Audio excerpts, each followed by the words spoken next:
Welcome to the last breakfast. Please enjoy the video. You begin by choosing wood and laying out the cuts. Use dense hardwood, 2 to 3 inches thick, because density gives sustain and clear tone.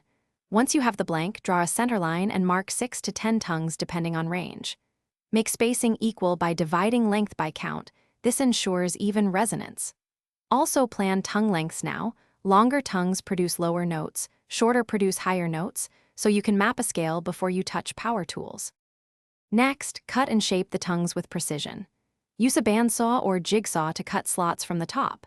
Stop at about 60 to 70% of thickness so tongues remain anchored. Once cut, undercut the base with a chisel so each tongue can vibrate freely. Do this gradually and test pitch as you go. File and sand edges to 220 grit. Smoothness helps tone, but avoid rounding the vibrating surface too much because that reduces clarity and sustain. Tune by removing small amounts. Finish by tuning, protecting, and testing the drum.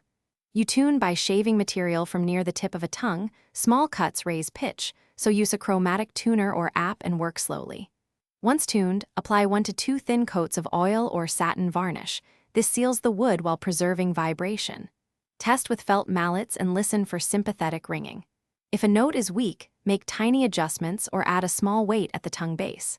If problems persist, check for hidden cracks or an uneven anchor. Thanks for watching. If this was helpful, leave a like and consider subscribing. See you next time.